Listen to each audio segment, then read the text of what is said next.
Nous doublerons la récompense de celle d'entre vous qui est soumise à Dieu et à son prophète, et qui fait le bien, et nous lui réserverons une généreuse rétribution. Ô femmes prophètes, vous n'êtes en rien comparables aux autres femmes. Si vous êtes pieuses, ne vous montrez pas trop complaisantes dans vos propos, afin de ne pas éveiller de désirs coupables dans certains cœurs malsains. Soyez décentes dans vos propos. Restez avec dignité dans vos foyers. N'étalez pas avec coquetterie votre beauté à la manière des femmes de l'époque anté-islamique. Observez la salate, acquittez la zakat, obéissez à Dieu et à son prophète. Dieu ne veut qu'éloigner de vous toute infamie, ô gens de la famille du prophète, et vous purifier de toute souillure.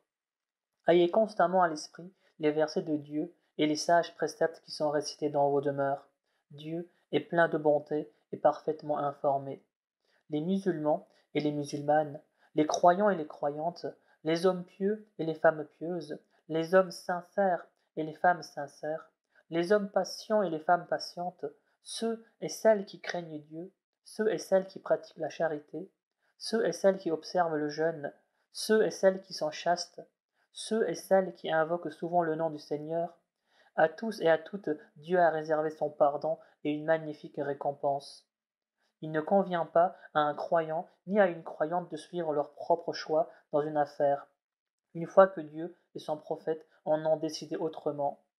Quiconque désobéit à Dieu et à son prophète s'égare de toute évidence. Souviens-toi de celui que Dieu et toi-même avez comblé de bienfaits, et auquel tu disais, garde pour toi ton épouse, et crains Dieu, tout en dissimulant au fond de toi-même ce que Dieu allait rendre public. Tu redoutais l'opinion publique, alors que c'est Dieu que tu devais craindre.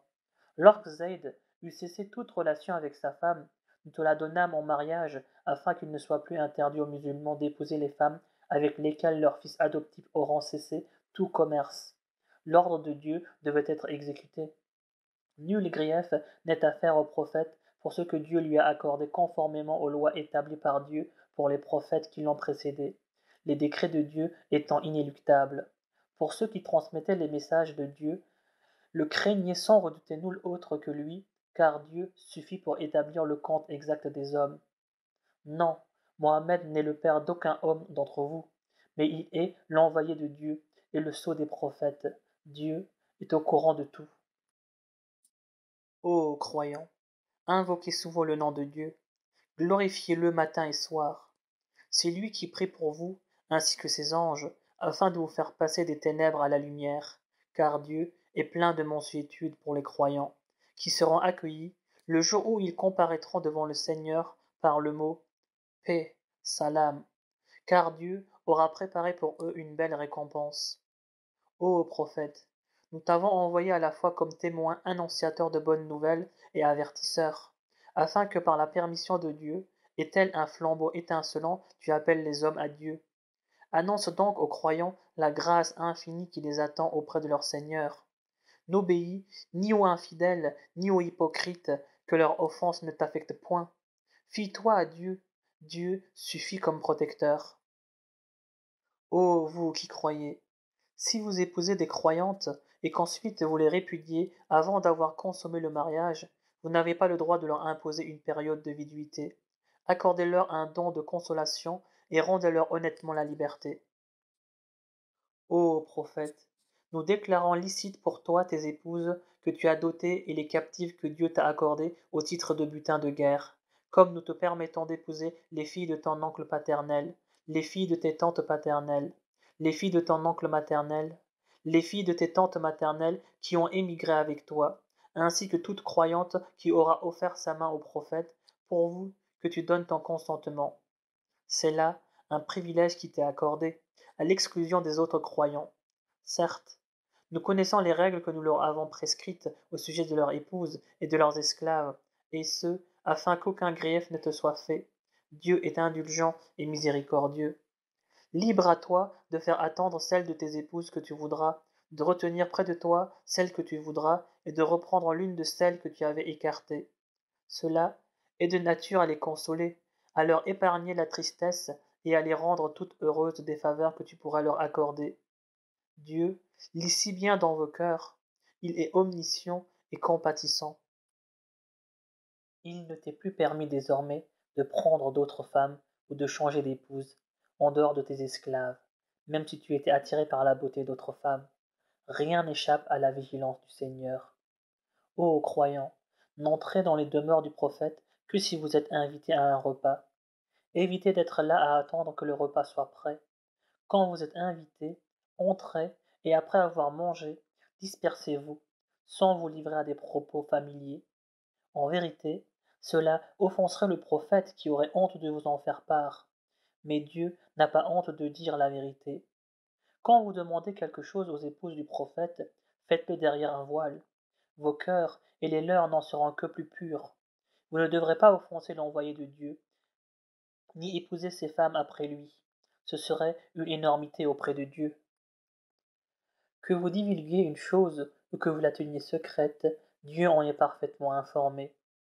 Il ne sera pas fait grief aux croyantes de paraître sans voile devant leur père, leurs enfants, leurs frères, leurs neveux, leurs femmes de ménage et leurs esclaves.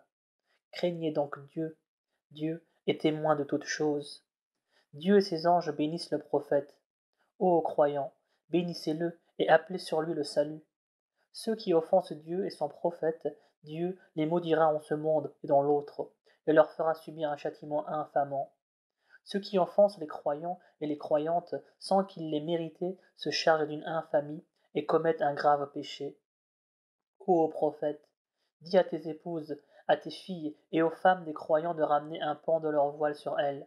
C'est le meilleur moyen pour elles de se faire connaître et d'éviter ainsi d'être offensées. Dieu est plein d'indulgence et de compassion. Si les hypocrites, les sceptiques et les alarmistes de Médine ne cessent pas leur agissement, nous te lancerons contre eux, et leur présence dans ton voisinage sera de courte durée.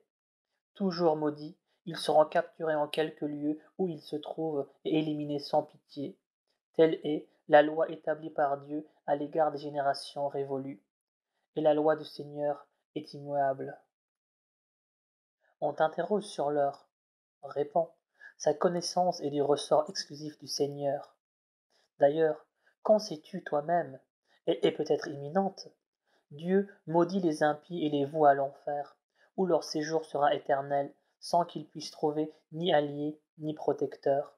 Le jour où leurs visages seront tournés et retournés dans le feu, ils s'écrieront: quel regret de n'avoir pas obéi à Dieu et de n'avoir pas obéi aux prophètes. Et ils ajouteront: Seigneur, nous obéissons à nos chefs et à nos dignitaires, et ce sont eux qui nous ont détournés du droit chemin. Seigneur, inflige-leur le double de notre châtiment, et que leur malédiction ne connaisse jamais de fin. Ô croyants, n'imitez pas ceux qui ont calomnié Moïse. Dieu l'a innocenté de leurs accusations, car Moïse avait une place de choix auprès de son Seigneur. Ô croyants, craignez Dieu et dites des choses conformes à la vérité, afin qu'il rende vos œuvres plus méritoires et absolve vos péchés. Quiconque obéit à Dieu et à son prophète obtiendra un immense succès. En vérité, nous avons proposé le dépôt de la foi aux cieux, à la terre et aux montagnes, mais tous refusèrent d'en assumer la responsabilité et en furent effrayés, alors que l'homme, par comble d'ignorance et d'iniquité, s'en est chargé. Et il en fut ainsi, afin que Dieu châtie les hypocrites et les idolâtres parmi les hommes et les femmes, et afin aussi qu'il agrée de repentir des croyants et des croyantes. Dieu est plein d'indulgence et de compassion. Sourate de Saba. Au nom de Dieu, le clément, le miséricordieux. Louange à Dieu à qui appartient tout ce qui est dans les cieux et tout ce qui est sur la terre. Louange à lui dans la vie future. Il est le sage, le bien informé. Il sait ce qui pénètre dans la terre et ce qui en sort, ce qui descend du ciel et ce qui y monte. Il est le compatissant, le clément. Les négateurs disent: l'heure ne nous atteindra pas. Réponds-leur: mais si, par mon Seigneur qui connaît le mystère de l'univers.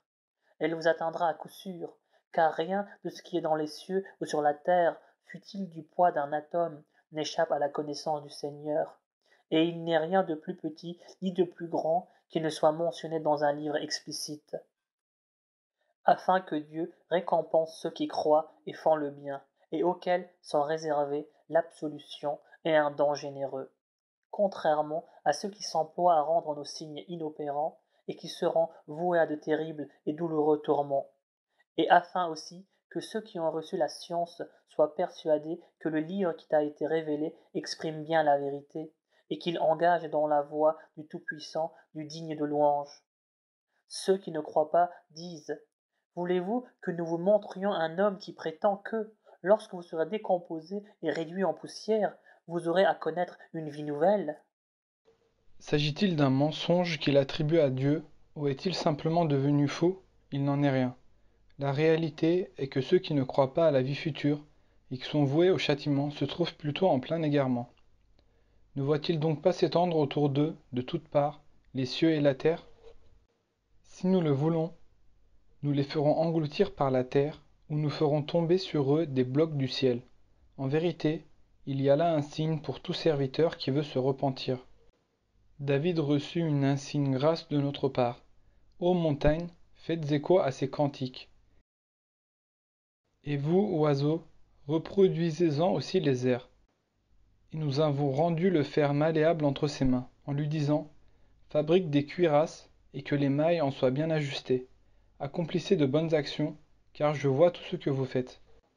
Et à Salomon nous soumîmes le vent qui se mit à parcourir le matin la distance d'un mois de marche, et autant le soir dans le sens contraire. Et nous fîmes jaillir pour lui la source d'airain. Par ordre de son seigneur, des djinns étaient affectés à son service, et nous aurions fait goûter le châtiment du brasier à quiconque parmi eux se serait soustrait à nos ordres. Il fabriquait pour Salomon ce qu'il voulait, en fait de sanctuaires, de statues, de chaudrons pareils à des bassins, et des marmites bien ancrées. Travaillez, ô gens de David, et rendez grâce au Seigneur, car peu de mes serviteurs sont reconnaissants. Et lorsque nous eûmes décidé sa mort, les djinns ne s'en rendirent compte que grâce aux termites qui avaient rongé la canne qui lui servait d'appui. Et quand il s'écroula, les djinns convinrent que s'ils connaissaient le mystère, ils n'auraient pas continué à exercer aussi longtemps une tâche si avilissante. Le pays des Sabas portait en lui la marque de la bonté divine. Deux jardins qui s'étendaient de part et d'autre. Mangez, leur fut-il dit, de ce que Dieu vous a accordé, et soyez-lui reconnaissants, contrée heureuse et maître clément. Mais ils se détournèrent de nous. Nous déchaînâmes alors contre eux le torrent d'Al-Harim, et nous transformâmes leurs deux vergers en deux jardins, qui n'offraient plus que des arbustes aux fruits amers, des tamaris et quelques rares jujubiers. C'est ainsi que nous les avons rétribués pour leur impiété. Sanctionnerions-nous jamais un autre que l'impie obstiné? Et nous établîmes entre eux et les cités que nous avions bénies, d'autres cités à portée de regard, et séparées par des étapes rapprochées. Voyagez entre elles de nuit et de jour en toute sécurité. Seigneur, dirent les sabbats, fais que nos étapes soient plus longues. Se faisant ainsi tort à eux-mêmes. Nous fîmes d'eux alors des sujets de légende, et les dispersâmes de tous côtés. En vérité, il y a là des signes pour tout homme patient et reconnaissant. Satan avait misé sur eux, et ils l'ont suivi, excepté un groupe de croyants parmi eux. En vérité, il n'avait aucun pouvoir sur eux, si ce n'est que nous voulions distinguer ceux qui croyaient à la vie future de ceux qui en doutaient. Ton Seigneur est le gardien vigilant de toutes choses. Dis-leur: appelez ceux que vous prenez pour divinité en dehors de Dieu. Ils ne possèdent même pas le poids d'un atome, ni dans les cieux, ni sur la terre, à la création desquels ils n'ont jamais été associés, et Dieu ne compte pas d'auxiliaires parmi eux. Nulle intercession auprès de Dieu n'est efficace qu'en faveur de celui à qui il le permet. Et quand la frayeur de ceux qui sollicitent cette intercession aura disparu, ils demanderont: qu'a dit votre Seigneur? La vérité, leur sera-t-il répondu. N'est-il pas l'auguste, le sublime? Demande aux infidèles: qui vous procure votre subsistance des cieux et de la terre? Réponds: c'est Dieu, et ajoute: alors de nous et de vous, à coup sûr, si l'un est dans la bonne voie, l'autre est totalement dans l'erreur. Dis: vous n'aurez pas à répondre de nos fautes, pas plus que nous n'aurons à répondre des vôtres. Dis: Dieu, notre Seigneur, nous réunira ensemble et jugera entre nous en toute justice. Il est le juge souverain dont la science n'a point de limite. Dis: montrez-moi ce que vous lui donnez comme associé. Mais il n'en a point, il est plutôt Dieu, le Tout-Puissant, le Sage. Nous ne t'avons envoyé à l'ensemble de l'humanité que pour porter l'annonce et donner l'alarme, mais la plupart des hommes ne le savent point. Ils disent: à quand cette promesse, si vous êtes véridique? Réponds-leur: Votre rendez-vous est pour un jour que vous ne pouvez ni reculer ni avancer, fût-ce d'un court instant. Les négateurs disent: nous ne croirons jamais à ce Coran ni aux Écritures qui l'ont précédé. Ah, si tu pouvais assister à la comparution des injustes devant leur Seigneur, en train de s'accuser les uns les autres. Sans vous, diront les humbles aux superbes, nous aurions certainement été croyants. Il est superbe de leur répondre: est-ce nous qui vous avons empêché de suivre la bonne voie quand elle vous a été indiquée? Non, vous étiez vous-même des criminels. Non, diront les humbles, ce sont vos manœuvres incessantes, de nuit et de jour, qui nous incitaient à nier Dieu et à lui donner des associés. Et à la vue du châtiment, ils chercheront à dissimuler leurs regrets, car nous aurons déjà mis les carcans au cou des négateurs. Seront-ils rétribués pour autre chose que ce qu'ils ont fait? Nous n'avons jamais envoyé d'avertisseur vers une cité sans que ses habitants opulents aient dit: nous dénions absolument le message dont vous êtes chargés. Nous sommes, disent-ils, trop bien pourvus en richesses et en enfants pour être passibles d'un quelconque châtiment. Dis-leur: Dieu dispense avec générosité ou parcimonie ses dons à qui il veut, mais la plupart des hommes ne le savent pas. Et ce ne sont ni vos richesses, ni vos enfants qui vous rapprocheront de nous. Seuls ceux qui croient et font le bien bénéficieront d'une double rétribution pour leurs œuvres et connaîtront une douce quiétude dans les hauts lieux du paradis. Contrairement à ceux qui s'efforcent de rendre nos versets inopérants et qui seront livrés au châtiment. Dis: mon Seigneur dispense ses dons avec largesse ou parcimonie à qui il veut d'entre ses créatures. Et toute dépense que vous faites, Dieu vous la restituera, car il est le plus généreux des dispensateurs. Le jour où Dieu rassemblera tous les négateurs, ils demanderont aux anges: est-ce vous que ces gens-là adoraient? Gloire à toi, répondront-ils. Tu es notre seul maître. Ils adoraient plutôt les djinns en qui la plupart d'entre eux croyaient. Ce jour-là, vous serez incapables de vous faire du bien ou du mal les uns aux autres. Et nous dirons alors à ceux qui auront été injustes: goûtez à présent au supplice de l'enfer que vous traitiez d'imposture. Quand nos versets édifiants leur sont récités, ils disent: celui-ci n'est qu'un homme qui cherche à vous détourner de ce qu'adoraient vos ancêtres. Et ils ajoutent: ce Coran n'est qu'un mensonge fabriqué de toutes pièces. Et face à la vérité qui leur est parvenue, les impies disent: c'est de la sorcellerie manifeste. Pourtant, avant toi, nous ne leur avions donné aucun livre à étudier, ni aucun messager pour les avertir. Leurs devanciers, que nous avions dotés d'une puissance 10 fois supérieure à la leur, ont eux aussi crié au mensonge et traité mes messagers de menteurs. Et quelle ne fut point alors ma riposte? Dis aux impies: je n'ai qu'un seul conseil à vous donner. Vous recueillir devant Dieu deux par deux ou un à un et réfléchir. Et vous vous apercevrez alors que votre concitoyen n'est point un possédé. Il n'est qu'un avertisseur chargé de vous mettre en garde contre un terrible châtiment qui vous menace. Dis-leur: le salaire que je pourrais vous demander, gardez-le pour vous. C'est de Dieu que j'attends mon salaire, il est le témoin de toutes choses. Dis: c'est mon Dieu qui diffuse la vérité et qui perce les mystères. Dis: voici venu le règne de la vérité. Quant au mensonge, il est à jamais révolu. Dis: si je suis dans l'erreur, j'en supporterai seul les conséquences. Et si je suis dans la bonne voie, c'est aux révélations de mon Seigneur que je le dois, car il est audient et tout proche. Ah, si tu les voyais lorsque, pris de panique, ils ne trouveront plus d'échappatoire et seront cernés de tout près. En vain. Ils s'écrieront alors: oui, nous y croyons. Mais comment pourraient-ils atteindre la foi d'un lieu si éloigné, alors qu'auparavant ils refusaient de croire et offensaient le mystère par leurs propos débités à tort et à travers? Désormais, un abîme s'interposera entre eux et l'objet de leur désir, comme cela s'est produit pour leur émule de jadis, qui était atteint, comme eux, d'un doute irrémédiable. Au nom de Dieu, le clément, le miséricordieux. Louange à Dieu, créateur intégral des cieux et de la terre, qui fait des anges ses messagers, dotés de 2, 3 ou 4 ailes, et qui ajoute à la création ce qu'il veut, car sa puissance s'étend sur toutes choses. La miséricorde que Dieu accorde aux hommes, nul n'est en mesure de la retenir, et ce qu'il retient, nul autre que lui ne peut lui donner libre cours, car il est le Tout-Puissant, le Sage. Ô hommes, rappelez-vous les bienfaits de Dieu envers nous. Existe-t-il en dehors de Dieu un Créateur qui vous attribue du ciel et de la terre votre subsistance? Il n'y a point de divinité à part lui. Comment pouvez-vous vous détourner de lui? S'il te traite de menteur, D'autres messagers l'ont été eux aussi avant toi, mais c'est à Dieu que tout doit faire retour. Ô homme, la promesse de Dieu s'accomplira toujours. Que les plaisirs de ce monde ne vous séduisent donc point, et que Satan ne vous induise pas en erreur au sujet de Dieu, car Satan est pour vous un ennemi mortel. Traitez-le comme tel, et s'il se fait des partisans, c'est dans le but de les conduire en enfer. Et pendant que les négateurs subiront un terrible châtiment, les croyants qui font de bonnes œuvres seront pardonnés et recevront une magnifique récompense. Peut-on convaincre celui dont on a embelli les mauvaises actions au point qu'il les croit réellement belles? Mais Dieu égare qui il veut et dirige qui il veut.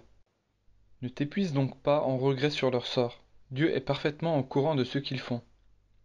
C'est Dieu qui envoie les vents, qui soulève les nuages, que nous dirigeons vers une contrée morte de sécheresse, et dont nous revivifions la terre après sa mort. C'est ainsi que se fera la résurrection. Celui qui recherche la puissance doit savoir que la puissance appartient tout entière à Dieu. C'est vers lui que monte toute bonne parole, et c'est lui qui recueille toute bonne action. Ceux qui trament des perfidies seront durement châtiés et leurs manœuvres seront vouées à l'échec. Dieu vous a créé de terre puis de sperme, pour faire de vous ensuite des couples. Aucune femelle ne porte ni ne met bas sans qu'il le sache. Aucune vie n'est prolongée ni abrégée, sans que cela soit déjà dans un livre consigné. Et c'est une chose si facile pour Dieu. Il y a deux variétés de mer. L'eau de l'une est douce, limpide et d'un goût agréable, celle de l'autre est salée et saumâtre. Et pourtant, l'une et l'autre vous procurent une chair fraîche que vous mangez, et vous en retirez des perles dont vous vous parez. Et l'on y voit des vaisseaux fendre avec bruit les flots, pour vous permettre d'aller à la recherche des bienfaits de votre Seigneur. Peut-être lui en serez-vous reconnaissant. Il insère la nuit dans le jour et le jour dans la nuit. Il a soumis à ses ordres le soleil et la lune, chacun d'eux devant poursuivre sa course jusqu'au terme fixé. Tel est Dieu, votre Seigneur, à qui appartient la royauté. Quant à ceux que vous invoquez en dehors de lui, ils ne possèdent même pas la pellicule d'un noyau de date. Si vous les priez, ils n'entendront pas vos prières, et même s'ils les entendaient, ils ne sauraient vous répondre. Et le jour du jugement, ils nieront votre association. Nul ne peut mieux te renseigner que celui dont la connaissance englobe toute chose. Ô homme, c'est vous les indigents qui avez besoin de Dieu, alors que Dieu est celui qui se suffit à lui-même et qui est le digne de louange. S'il veut, il vous fera disparaître et vous remplacera par de nouvelles créatures. Cela n'est pas difficile pour Dieu.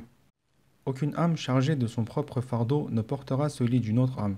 Et si une âme surchargée de péché implore de l'aide, même auprès d'un proche parent, sa charge n'en sera pas pour autant allégée. Tes avertissements ne seraient profités qu'à ceux qui craignent leur Seigneur dans son mystère et qui accomplissent régulièrement leur salate.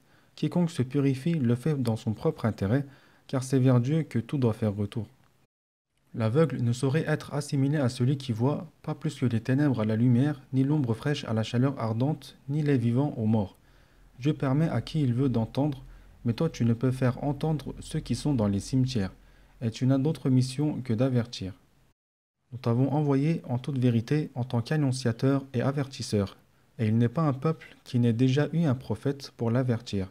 S'ils te traitent d'imposteur, d'autres peuples avant eux avaient traité d'imposteurs leurs prophètes, qui leur avaient apporté des preuves tangibles, des psaumes et un livre d'une clarté lumineuse. Aussi ai-je sévi contre les négateurs, et qu'elles ne furent point alors mes rigueurs. Ne vois-tu pas que Dieu fait tomber du ciel une eau par laquelle nous faisons sortir du sol des plantes qui donnent des fruits de couleurs différentes? Et dans les montagnes aussi, il y a des stries de diverses couleurs, blanches et rouges aux tons variés, ainsi que des roches d'un noir foncé. Sont également de couleurs différentes les hommes, les animaux et les bestiaux. Et c'est ainsi que, de tous les serviteurs de Dieu, seuls les savants le craignent véritablement. En vérité, Dieu est puissant et clément. Certes, ceux qui récitent le livre de Dieu, qui accomplissent la salate et qui, secrètement et en public, font aumône d'une partie de ce que nous leur avons accordé, dans l'espoir de faire ainsi un commerce au profit intarissable, Dieu saura les en récompenser généreusement et les gratifier d'un surplus de sa grâce, car il est indulgent et plein de gratitude. Ce que nous t'avons révélé du livre est la vérité même, confirmant les écritures qui l'ont précédé. Dieu est parfaitement informé de ses serviteurs qui l'observent en permanence. Puis nous avons donné l'écriture en héritage à nos serviteurs que nous avons élus.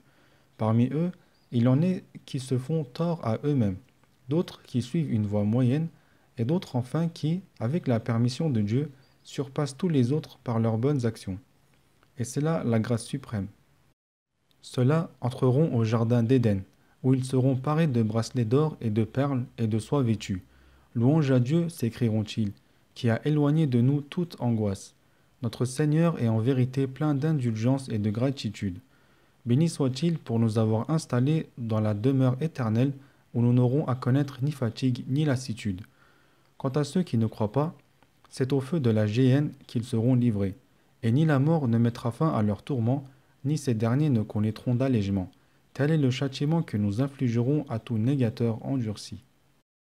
Et de la géhenne s'élèveront leurs hurlements. Seigneur, fais-nous sortir d'ici pour que nous accomplissions de bonnes œuvres. Plus jamais nous ne recommencerons ce que nous faisions autrefois. Ne vous avions-nous pas donné une vie assez longue pour réfléchir, si vous l'aviez voulu, leur sera-t-il répondu. Un messager n'est-il pas venu vous avertir? Subissez donc vos tourments.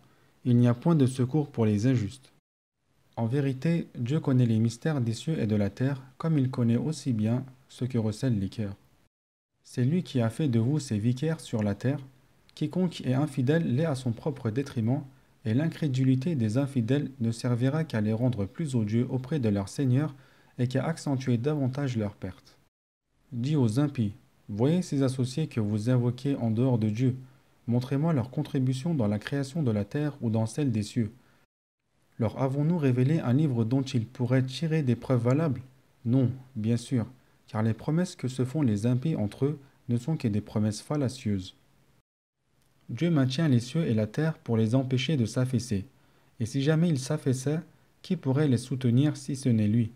Il est toute indulgence et toute clémence. Il jurait par Dieu en termes solennels que si jamais un prophète venait les avertir, ils seraient les mieux guidés des hommes. Or, lorsqu'ils eurent un prophète, ils n'en furent que plus rebelles par orgueil sur terre et par manœuvres perfides. Mais les manœuvres perfides ne retombent que sur leurs auteurs. À quoi s'attend-il d'autre qu'à la règle que Dieu a appliquée aux anciens? Car la loi de Dieu est immuable, et nul ne saurait en dévier le cours. N'ont-ils donc jamais parcouru la terre pour voir ce qu'il est advenu de ceux qui les ont précédés et qui étaient pourtant plus forts qu'eux? Aucune force dans les cieux ni sur la terre ne saurait tenir celle du Seigneur en échec, car il est omniscient et il a pouvoir sur toutes choses. Et si Dieu s'en prenait aux hommes pour les péchés qu'ils commettent, il n'y aurait plus âme qui vive sur la terre. Mais il diffère leur châtiment jusqu'au terme fixé, et quand ce terme échoua, il les jugera en toute connaissance de cause. Au nom de Dieu, le clément, le miséricordieux. Yassine, par le Coran plein de sagesse.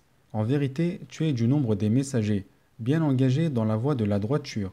C'est une révélation du Tout-Puissant, du Tout-Miséricordieux, afin que tu avertisses un peuple dont les ancêtres n'ont pas été avertis et qui, de ce fait, vivent dans l'insouciance.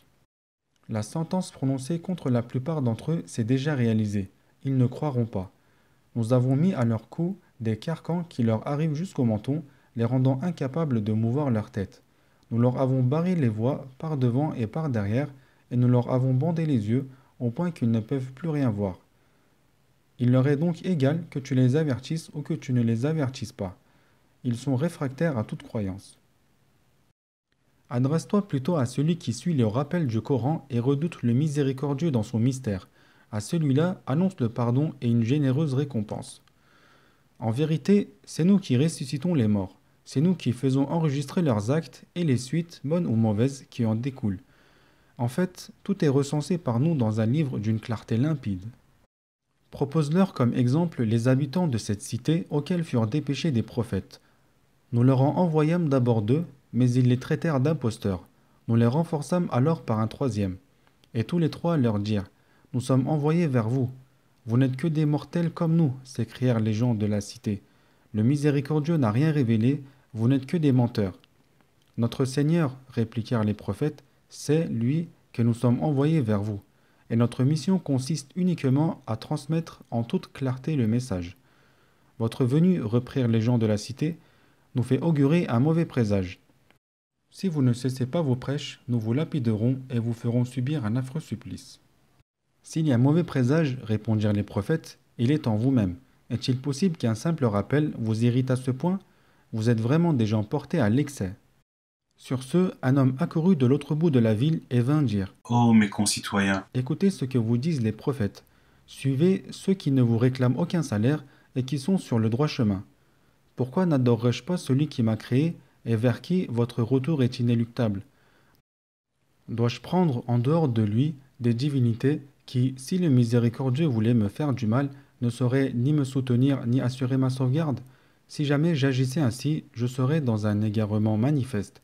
Certes, je crois en votre Seigneur. Messager, soyez-en témoin. Et lapidé, l'homme s'entendit appeler: Entre au paradis, pendant que lui s'exclamait: Ah, si mon peuple pouvait savoir que mon Seigneur m'a pardonné et qu'il m'a mis au rang de ce qu'il a honoré.